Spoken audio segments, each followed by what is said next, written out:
Hello everyone, आप लोग कैसे हैं। चलिए आज आपका संविधान का प्रस्तावना का डिस्कस करना, हमको संविधान की प्रस्तावना से जितने संबंधित क्वेश्चन है उसका डिस्कशन करना है। चलिए आज का पहला क्वेश्चन है प्रस्तावना से संबंधित है। चलिए, भारतीय संविधान के किस भाग को उसकी आत्मा की व्याख्या प्रदान किया जाता है। तो किसे कहा जाता है संविधान की आत्मा। तो ऑप्शन ए प्रस्तावना को, बी मौलिक अधिकार को, सी राज्य के नीति निर्देशक तत्व को, या डी संविधान के सभी अनुच्छेद को। तो इसका सही आंसर हो जाएगा ऑप्शन नंबर ए, प्रस्तावना को संविधान की आत्मा कहा जाता है। दूसरा क्वेश्चन आते हैं हम लोग, संविधान निर्माताओं ने किस पर विशेष ध्यान दिया था। तो ऑप्शन ए प्रस्तावना पे, बी मूल कर्तव्य पे, सी मौलिक अधिकार पे, या डी नीति निर्देशक तत्व पर। तो आप लोग भी बताते रहिएगा कौन सा आंसर होगा इसका। तो इसका ये सही आंसर हो जाएगा 2 का ऑप्शन नंबर ए, प्रस्तावना पर ज़्यादा विशेष ध्यान दिया गया था। क्वेश्चन नंबर 3 आते हैं हम लोग, भारत में जनप्रिय संप्रभुता क्योंकि भारत के संविधान की प्रस्तावना होती है किन शब्दों से भाई शुरुआत होती है। तो हमारी प्रस्तावना की शुरुआत ऑप्शन ए लोकतंत्रवादी भारत से, लोक गणराज्य से, सी लोक प्रभुसत्ता से, या डी हम भारत के लोग से। तो प्रस्तावना की शुरुआत होता है, इसका सही आंसर हो जाएगा ऑप्शन नंबर डी हम भारत के लोग से। भारत को गणतंत्र क्यों कहा जाता है, गणतंत्र का अर्थ क्या होता है। तो इसका ऑप्शन ए विधानमंडल की अधिकतम संख्या जनता द्वारा प्रत्यक्ष चुनी जाती है, यह राज्यों का एक संघ है, भारतीय नागरिक मूलभूत अधिकारों का उपयोग करती है, या डी यहाँ राज्य मुख्य निर्धारित अवधि के लिए निर्वाचित होता है। तो याद रखिएगा इसका सही आंसर हो जाएगा ऑप्शन नंबर डी, यहाँ के प्रमुख निर्धारित अवधि के लिए निर्वाचित होता है। क्वेश्चन नंबर आते हैं हम लोग 5, भारत एक है। तो भारत क्या है भाई। तो भारत क्या है। तो ऑप्शन ए धर्मनिरपेक्ष राष्ट्र है, बी हिंदू राष्ट्र है, सी हिंदू मुस्लिम राष्ट्र है, या डी इनमें से कोई नहीं। तो आप लोग आंसर बताइए क्या होगा। तो इसका सही आंसर हो जाएगा ऑप्शन नंबर ए धर्मनिरपेक्ष राष्ट्र है। क्वेश्चन नंबर 6, धर्मनिरपेक्षता का अर्थ क्या होता है। ऑप्शन ए राज्य सरकार सभी धर्म के खिलाफ होता है, राज्य सरकार धर्म द्वारा एक धर्म को स्वीकार करना, राज्य सरकार द्वारा किसी धर्म को स्वीकार नहीं करना, या डी में से कोई नहीं। तो 6 का क्वेश्चन का आंसर हो जाएगा ऑप्शन नंबर सी, राज्य सरकार द्वारा किसी भी धर्म को स्वीकार नहीं करना या मान्यता नहीं देना।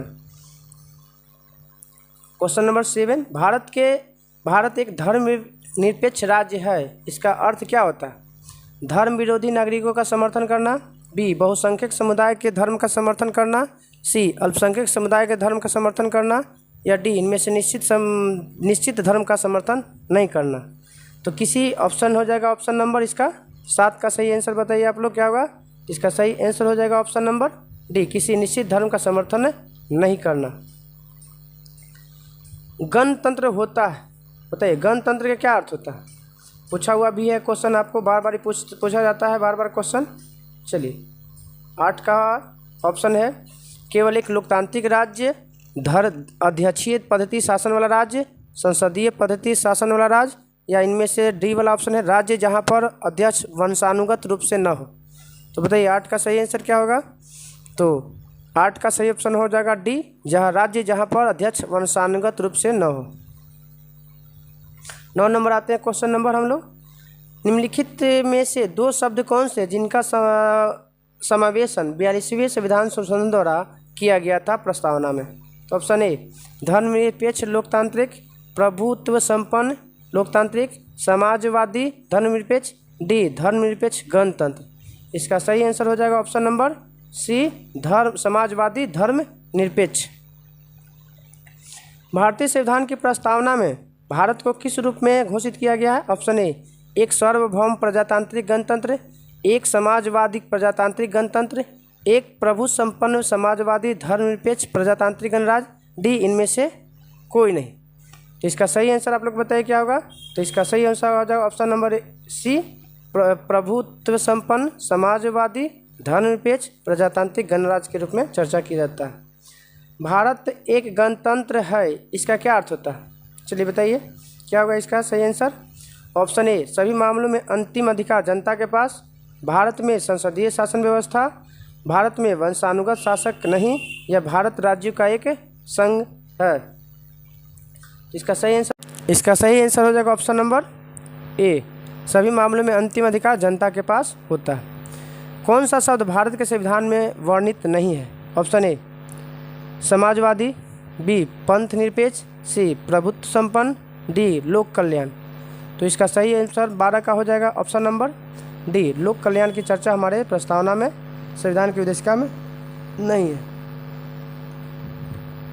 चलिए 13 नंबर आते हैं। कल्याणकारी राज्य का उद्देश्य होता है। ऑप्शन अधिकतम संख्या का अधिकतम कल्याण, कमजोर वर्गों का कल्याण का प्रबंधन, सभी नागरिकों को स्वास्थ्य सुविधा प्रदान करना, या डी इनमें से कोई नहीं। तो बताइए 13 का सही आंसर क्या हो जाएगा? तो बताइए आप लोग, इसका सही आंसर हो जाएगा 13 का बी, कमजोर वर्गों के कल्याण का प्रबंधन करना ही कल्याणकारी राज्य का उद्देश्य होता है। भारत को एक गणराज्य के रूप में मुख्य रूप से माना जाता है। क्यों गणराज्य के रूप में क्यों माना जाता है भारत को?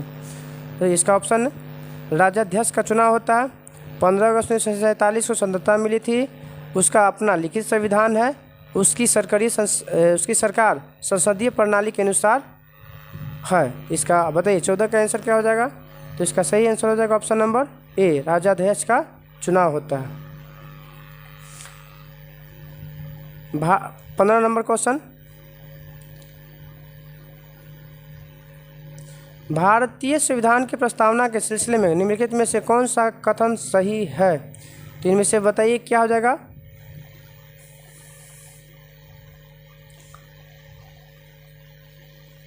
आप लोग बताइए 15 का, कमेंट करके आपको बताना है कि 15 का सही आंसर क्या होगा। ये आपके कमेंट बॉक्स में ज़रूर इसका बताइएगा सही आंसर क्या होगा। चलिए नेक्स्ट क्वेश्चन आते हैं। संविधान की प्रस्तावना में प्रयुक्त शब्द सेकुलर का क्या अर्थ होता है? सेकुलर शब्द का अर्थ क्या होता है? ऑप्शन ए सभी नागरिकों को धर्म एक उपासना की स्वतंत्रता, बहुकेश्वरवाद, सी बहुदेववाद, या सभी धर्मों को अस्वीकृत करना। तो 16 का सही आंसर क्या हो जाएगा? ऑप्शन बताइए। तो 16 का हो जाएगा ऑप्शन नंबर ए, सभी धर्मों को धर्म एवं उपासना की स्वतंत्रता देना, सभी धर्म को एक रूप से समानता के रूप में से देखा जाना। चलिए, शब्द धर्मनिरपेक्ष भारत के संविधान में कब जोड़ा गया? यह 1976 में जोड़ा गया। ये बात सही है। 44वां संविधान संशोधन द्वारा गलत है, क्योंकि यह हुआ था 1978 में। 42वां संविधान संशोधन ये भी सही है, और यह मूल प्रस्तावना में था, नहीं है, गलत बात है। तो आपका सही कौन है? 1 और 3। इसका सही आंसर हो जाएगा ऑप्शन नंबर 17 के बी। चलो 18 क्वेश्चन का बताइएगा। क्वेश्चन है, भारतीय संविधान की प्रस्तावना में लिखित हम भारत के लोग से क्या अर्थ होता है? तो ऑप्शन ए भारतीय गणराज्य की प्रभुत्व सत्ता जनता में निहित है। संविधान के निर्माण भारत की जनता द्वारा होता है। संविधान निर्माता भारत की जनता का प्रतिनिधित्व करता है। भारत का संविधान भारत की जनता की सहमति पर आधारित होता है। इसका सही आंसर आप लोग बताइए क्या होगा 18 का? चलिए आप लोग बताइए क्या होगा 18 का आंसर? तो इसका सही आंसर हो जाएगा ऑप्शन नंबर ए, भारतीय गणराज्य की संप्रभुता जनता में निहित होती है। 19 नंबर, समाजवाद का अर्थ क्या होता है? ऑप्शन ए सामाजिक नियंत्रण, बी राष्ट्रीयकरण, सी सामाजिक न्याय, या डी सामाजिक स्पर्धा। तो इसका सही आंसर बताइए क्या होगा 19 का? तो इसका सही आंसर हो जाएगा ऑप्शन नंबर सी। चलिए 20 नंबर, 42वें संविधान संशोधन द्वारा प्रस्तावना में कौन सा शब्द जोड़ा गया था? ऑप्शन ए लोकतांत्रिक, बी न्याय, सी समाजवाद, डी राजनीतिक। बताइए कौन सा शब्द जोड़ा गया 42वें संविधान संशोधन में? तो ऑप्शन नंबर सी समाजवाद शब्द जोड़ा गया। भारतीय संविधान की आत्मा किसे कहा जाता है? ऑप्शन ए हो चुका है इसका पहला क्वेश्चन, प्रस्तावना को संविधान की आत्मा कहा जाता है। भारत में लौकिक सार्वभौमिकता है क्योंकि संविधान की प्रस्तावना आरंभ होती है।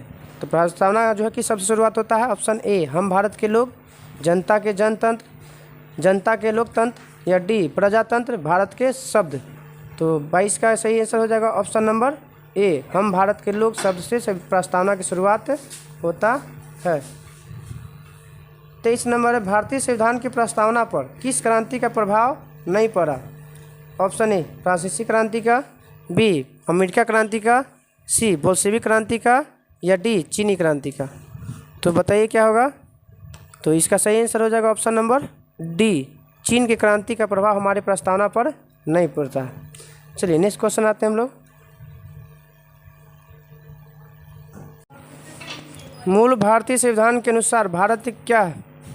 ऑप्शन ए प्रभुत्व संपन्न लोकतांत्रिक गणराज्य, प्रभु संपन्न धर्मनिरपेक्ष समाजवादी गणराज्य, प्रभुत्व संपन्न धर्मनिरपेक्ष लोकतांत्रिक गणराज्य, या डी प्रभुत्व संपन्न समाजवादी लोकतांत्रिक गणराज्य। आप लोग बताइए क्या होगा इसका सही आंसर। तो इसका सही आंसर हो जाएगा ऑप्शन नंबर ए प्रभुत्व संपन्न लोकतांत्रिक गणराज्य। चलिए 25 नंबर है। मूल भारतीय संविधान के अनुसार 25 नंबर है। संविधान के अंतर्गत भारतीय लोकतंत्र के आदर्शों को कहाँ से देखा जा सकता है? संविधान के अंतर्गत भारतीय लोकतंत्र के आदर्शों को कहाँ देख सकते हैं हम लोग, कहाँ मिलता है? तो ये ऑप्शन है ए भाग 1 में, प्रस्तावना में, भाग 3 में, या भाग 4 में। चलिए बताइए क्या होगा। तो इसका सही आंसर हो जाएगा ऑप्शन नंबर क्या दिखेगा, तो प्रस्तावना में 25 का बी नंबर। चलिए 26 आते हैं। 42वें संविधान संशोधन अधिनियम 1976 द्वारा प्रस्तावना में किस शब्द को नहीं जोड़ा गया? ऑप्शन ए धर्मनिरपेक्ष, समाजवादी, गुटनिरपेक्ष, या डी एकता और अखंडता शब्द को कौन सा शब्द नहीं जोड़ा गया? तो इसका 26 का सही आंसर क्या हो जाएगा? ऑप्शन नंबर सी हो जाएगा, गुटनिरपेक्ष शब्द जो है नहीं जोड़ा गया। 27 भारतीय संविधान की प्रस्तावना के बारे में कौन सा कथन सही है? ऑप्शन ए समाजवादी धर्मनिरपेक्ष शब्द 1950 में लागू अंग थे, ऑप्शन बी 1976 में जोड़ा गया है, डी सी 1985 में जोड़ा गया है, या डी संविधान के प्रस्तावना का अंग नहीं है। तो बताइए प्रस्तावना कब जोड़ा गया भाई? प्रस्तावना के बारे में कौन सा कथन सही है? तो समाजवादी धर्मनिरपेक्ष उक्त शब्द जो है आपका 1976 में जोड़ा गया, ऑप्शन नंबर बी। चलिए 28 नंबर क्वेश्चन है। भारतीय संविधान ने किस प्रकार के लोकतंत्र को अपनाया? ऑप्शन ए संवैधानिक राजतंत्र, बी वंशानुगत लोकतंत्र, सी लोकतांत्रिक राजतंत्र, या डी लोकतांत्रिक गणतंत्रात्मक। तो बताइए 28 का सही आंसर क्या आ जाएगा? तो ऑप्शन नंबर तो लोकतांत्रिक गणतंत्र को अपनाया। चलिए नेक्स्ट क्वेश्चन आते हैं हम लोग 29 नंबर। चलिए नेक्स्ट क्वेश्चन आते हैं हम लोग। भारतीय संविधान की प्रस्तावना में वर्णित लोकतंत्र को किस रूप में स्वीकारा गया है? ऑप्शन ए राजनीतिक राजतंत्र, आर्थिक लोकतंत्र, सामाजिक राजतंत्र, या इनमें से सभी। तो इसका सही आंसर आप लोग बताइए क्या होगा। तो इसका सही आंसर हो जाएगा ऑप्शन नंबर डी सभी को अपनाया गया। भारतीय संविधान की प्रस्तावना के अनुसार भारत के शासन की सर्वोच्च सत्ता किसमें निहित होती है? ऑप्शन ए जनता, बी मतदाता, सी राष्ट्रपति, या डी संसद। तो इसका सही आंसर आप लोग बताइए क्या होगा 30 का। तो 30 का सही आंसर हो जाएगा ऑप्शन नंबर ए जनता में निहित होती सर्वोच्च सत्ता। भारत के शासन की सर्वोच्च सत्ता जनता में निहित होती है। चलिए नेक्स्ट क्वेश्चन आते हैं। भारत की संप्रभुता, एकता तथा अखंडता को अक्षुण्ण बनाए रखने के लिए तथा उसकी रक्षा करने का प्रावधान किसमें है? ऑप्शन ए प्रस्तावना में, मूल अधिकार में, नीति निर्देशक सिद्धांत में, या डी मूल कर्तव्य में। तो इसका सही आंसर आप लोग बताइए क्या होगा। तो इसका सही आंसर हो जाएगा ऑप्शन नंबर ए प्रस्तावना में। चलिए नेक्स्ट क्वेश्चन आते हैं। भारतीय संविधान की प्रस्तावना में जिन आदर्श एवं उद्देश्यों का रूपरेखा दी गई है उससे आगे व्याख्या करें। तो इसका ऑप्शन ए मूल अधिकार के अध्याय में, राज्य के नीति निर्देशक सिद्धांत के अध्याय में, मूल अधिकार राज्य के नीति निर्देशक सिद्धांत एवं मूल कर्तव्य में, ये संविधान के पाठ में नहीं कहा गया। तो इसका सही आंसर हो जाएगा ऑप्शन नंबर, तो ये सही हो जाएगा 32 का सी मूल अधिकार राज्य के नीति सिद्धांत और मूल कर्तव्य में आदर्श को रूपरेखा तैयार करके बताया गया। संविधान में प्रस्तुत प्रस्तावना में अभिव्यक्ति विचार को भारतीय संविधान के किस भाग में पूर्णतः शामिल किया गया? ऑप्शन ए प्रस्तावना, बी मौलिक अधिकार, सी राज्य के नीति निर्देशक तत्व, या डी मूल कर्तव्य। तो 33 का बताइए सही आंसर क्या हो जाएगा। तो ऑप्शन नंबर ए प्रस्तावना में बताया गया है।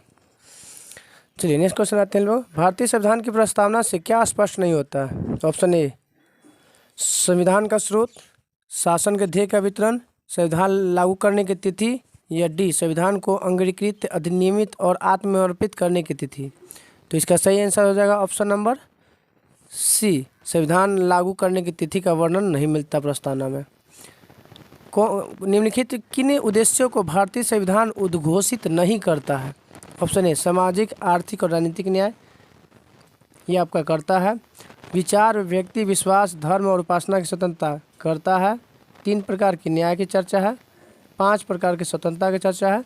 प्रतिष्ठा और अवसर की समानता ये भी है। 2 प्रकार की समानता का है, लेकिन डी की चर्चा नहीं है। भारतीय संविधान की प्रस्तावना में देश का कौन सा नाम उल्लेखित है? बताइए, भारतीय संविधान में भारत का कौन सा नाम उल्लेखित है? ऑप्शन ए भारत और भारतवर्ष, भारत और हिंदुस्तान, भारत और इंडिया, और हिंदुस्तान और भारतवर्ष। तो इसका सही आंसर आप लोग बताइए क्या होगा? तो ऑप्शन नंबर 36 का हो जाएगा, सी नंबर। भारत और इंडिया का नाम से वर्णन है हमारी प्रस्तावना में। चलिए नेक्स्ट क्वेश्चन आते हैं हम लोग।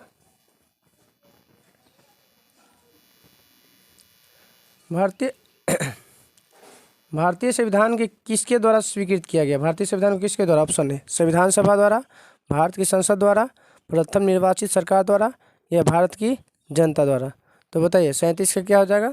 तो भारत का बताइए, भारतीय संविधान किसके द्वारा स्वीकृत किया गया? तो भारत की जनता द्वारा। 37 का ऑप्शन नंबर डी। चलिए नेक्स्ट क्वेश्चन आते हैं। भारत की संप्रभुता किसमें निहित होती है? ऑप्शन ए भारतीय संसद में, राष्ट्रपति में, प्रधानमंत्री में, या भारत की जनता में। तो 38 का आप लोग बताइए क्या होगा? भारत की संप्रभुता किसमें निहित होती है? तो भारत की जनता में, ऑप्शन नंबर डी। 39 नंबर आते हैं क्वेश्चन। भारतीय संविधान को संविधान सभा द्वारा अंगीकृत किया गया कब? ऑप्शन भारतीय संविधान द्वारा 26 नवंबर 1949, 15 अगस्त 1949, 2 अक्टूबर 1949, या 15 नवंबर 1949। तो बताइए 39 का सही आंसर क्या हो जाएगा? ऑप्शन नंबर, तो बताइए सही आंसर हो जाएगा ऑप्शन नंबर ए, 26 नवंबर 1949 को अंगीकृत किया गया था, पारित किया गया था। भारतीय संविधान को पूर्ण रूप से तैयार किया गया 26 जनवरी 1950, 26 नवंबर 1949, 11 फरवरी 1948, या डी इनमें से कोई नहीं। तो इसका सही आंसर हो जाएगा पूर्ण रूप से तैयार किया गया था 26 नवंबर 1949 को पूर्ण रूप से तैयार हो गया था। भारतीय संविधान कब अंगीकार किया गया? ऑप्शन ए 26 जनवरी 1950 को, 26 जनवरी 1949 को, 26 नवंबर 1949 को, या डी 31 दिसंबर 1949 को। तो इसका सही आंसर हो जाएगा ऑप्शन नंबर सी, 26 नवंबर 1949 को अंगीकार किया गया था। भारत की किस तिथि को भारतीय संविधान लागू हुआ है? ऑप्शन ए संविधान 26 जनवरी 1950 को, 26 जनवरी 1949 को, 26 नवंबर 1949 को, या 31 दिसंबर 1949 को। तो 42 का सही आंसर हो जाएगा ऑप्शन नंबर ए, 26 जनवरी 1950 को। नेक्स्ट क्वेश्चन आते हैं। किस वर्ष भारत एक प्रभुत्व संपन्न प्रजातांत्रिक गणराज्य बना है? तो बताइएगा भारत का प्रभुत्व संपन्न प्रजातांत्रिक गणराज्य बना? ऑप्शन 1947, 1951, 1935, या 1950। तो 1943 का सही आंसर हो जाएगा ऑप्शन नंबर डी। चलिए नेक्स्ट क्वेश्चन आते हैं हम लोग। संविधान की उद्देशिका का संशोधन कितनी बार हुआ है? मैंने प्रस्तावना में संशोधन कितनी बार हुआ है? ऑप्शन ए 3 बार, 2 बार, 1 बार, या इनमें से कोई एक भी बार नहीं। तो ऑप्शन याद रखिए, ऑप्शन सी नंबर 1 बार अभी तक प्रस्तावना में संशोधन हुआ है 1976 में। चलिए नेक्स्ट क्वेश्चन आते हैं। भारत के संविधान की प्रस्तावना में प्रथम संशोधन कब किया गया था? 1951 में, 1971 में, 1976 में, 1984 में, या इनमें से बताइए इनमें से कौन सा ऑप्शन हो जाएगा सही आपका? तो 45 का हो जाएगा ऑप्शन नंबर सी, 76 में संशोधन किया गया था। चलिए बताइएगा नेक्स्ट क्वेश्चन। निम्नलिखित अवतरण में हम भारत के लोग भारत को एक संपूर्ण प्रभु संपन्न समाजवादी पंथ निरपेक्ष लोकतांत्रिक गणराज्य बनाने के लिए तथा उसके समस्त नागरिकों को सामाजिक, आर्थिक और राजनीतिक न्याय, विचार, व्यक्ति, विश्वास, धर्म, उपासना की स्वतंत्रता, प्रतिष्ठा और अवसर की समानता प्राप्त करने के लिए तथा उन सब में व्यक्ति की गरिमा और राष्ट्र की एकता और अखंडता को सुनिश्चित करने वाली बंधुता बढ़ाने के लिए दृढ़ संकल्प होकर अपनी इस संविधान सभा में आज कब बताइएगा डेट कब एतद द्वारा इस संविधान को अंगीकृत, अधिनियमित और आत्मर्पित करते हैं। तो इस खाली स्थान को भरना है। तो ऑप्शन नंबर 46 का आप बताइए क्या हो जाएगा आंसर? तो हो जाएगा 26 नवंबर 1949 को हुआ था। संविधान की प्रस्तावना सभी भारतीय नागरिकों में कौन सा एक उपलब्ध कराने के लिए वादा नहीं करती? तो ऑप्शन ए सामाजिक न्याय, राजनीतिक न्याय, विचार की स्वतंत्रता या पूजा की स्वतंत्रता। तो बताइए कौन सा जो है उपलब्ध कराने की वादा नहीं करता है? तो ऑप्शन डी पूजा की स्वतंत्रता। नवंबर 1949 को अंगीकृत भारतीय संविधान की प्रस्तावना में शब्द सम्मिलित नहीं थे, कौन सा नहीं था? ऑप्शन ए समाजवादी, बी पंथ निरपेक्ष, सी अखंडता या डी गणराज। तो बताइएगा इसमें कौन सा हो जाएगा 48 का? इसका सही आंसर हो जाएगा ऑप्शन नंबर ए, जो प्रस्तावना के शब्द में नहीं, समाजवादी, पंथ निरपेक्ष और अखंडता शब्द नहीं है, जो जोड़ा गया है 1976। भारतीय संविधान की उद्देशिका में परिवर्तन किस संशोधन अधिनियम में किए गए थे? तो ऑप्शन ए 38वें संविधान संशोधन 1975, 40वें संविधान संशोधन 1976, 42वें संविधान संशोधन 1976 या 44वें संविधान संशोधन 1979। तो बताइए 49 का सही आंसर क्या हो जाएगा? तो ऑप्शन नंबर सी 42वां संविधान संशोधन 1976।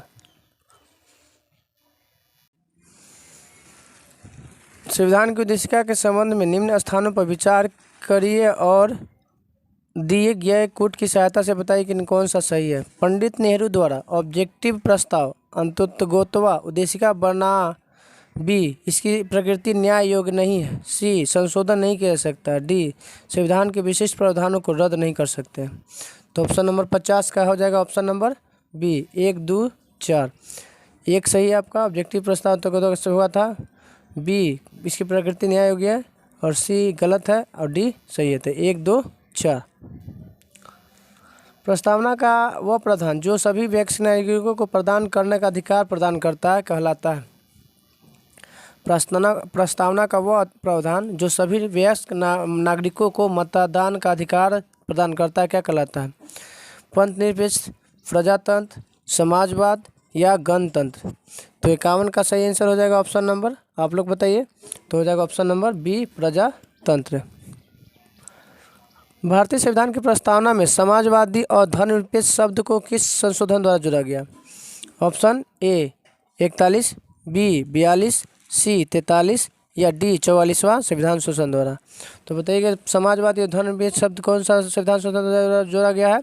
तो 42वां संविधान संशोधन 1976। भारतीय संविधान लागू हुआ था, तो भारतीय संविधान लागू हुआ था 26 जनवरी 1950 को। अंगीकृत किया गया था, आंशिक रूप से पारित किया गया था 26 नवंबर 1949 को। भारतीय संविधान के किस भाग में स्पष्ट रूप से घोषणा की है भारत एक धर्मनिरपेक्ष राज्य है? मौलिक अधिकार, संविधान की प्रस्तावना, राज्य के नीति निर्देशक सिद्धांत या डी संविधान की 9वीं अनुसूची में वर्णित है। तो बताइए कौन सा हो जाएगा 54 का आंसर? तो ऑप्शन नंबर बी संविधान की प्रस्तावना। चलिए नेक्स्ट क्वेश्चन आते हैं हम लोग। चलिए, भारत के संविधान की प्रस्तावना में कितने प्रकार का न्याय, स्वतंत्रता, समानता और भ्रातृत्व का सही उल्लेख किया गया? तो ऑप्शन बताइए न्याय कितने प्रकार का? तो न्याय 3 प्रकार का, स्वतंत्रता 5 प्रकार का, समानता 2 प्रकार का और भ्रातृत्व बताइएगा कितने प्रकार का होता है? तो 1 प्रकार का। तो 3, 5, 2, 1 ऑप्शन नंबर ए। भारतीय संविधान का प्राधिकार स्रोत कौन है? राष्ट्रपति, भारत के लोग, सर्वोच्च न्यायालय तथा सरकार। तो 56 का हो जाएगा ऑप्शन नंबर बी। क्या हो जाएगा? Option number B. संविधान की प्रस्तावना का विधिक स्वरूप क्या है? ऑप्शन ए यह लागू किया जा सकता है, बी यह लागू नहीं किया जा सकता है, सी विशेष परिस्थिति में लागू किया जा सकता है, डी इनमें से कोई नहीं। तो इसका सही आंसर हो जाएगा ऑप्शन नंबर 57 का हो जाएगा बी नंबर, यह लागू नहीं किया जा सकता। किसने भारतीय संविधान की प्रस्तावना को भारतीय संविधान की राजनीतिक कुंडली के रूप में किया है? वह किसने भारतीय संविधान की प्रस्तावना को या उद्देशिका को भारतीय संविधान की राजनीतिक कुंडली के रूप में किया है? तो ऑप्शन आप बताइए 58 का। तो हो जाएगा option number C K M. Munshi ने बोला था भारतीय संविधान के बारे में कि राजनीतिक कुंडली के रूप में स्थित है। भारत के संविधान के संबंध में निम्नलिखित में कौन सा कथन सही नहीं है? ऑप्शन समाजवादी, पथ निरपेक्ष शब्द भारत में संविधान सभा के अंश नहीं थे। उद्देशिका में भारत के संविधान की एक उद्देश्य का उल्लेख है। सी, उस उद्देश्य का न्यायालय में प्रवर्तनीय है। या डी, गणराज्य का संबंध जनता से है जो संविधान के अधीन सभी पदाधिकार का स्रोत प्राप्त करता है। तो ऑप्शन नंबर बताइए 59 का क्या हो जाएगा? ऑप्शन नंबर सी, उद्देश्य का न्यायालय में प्रवर्तनीय है। अगर आप लोग को यह वीडियो अच्छा लगता है तो आप लोग इसको लाइक और शेयर ज़रूर कीजिएगा और अपना अपना विचार कमेंट ज़रूर बताइएगा। अगर आपको कोई त्रुटि या किसी तरह का सुझाव देना हो तो कमेंट बॉक्स में ज़रूर दीजिएगा। जय हिंद, जय भारत।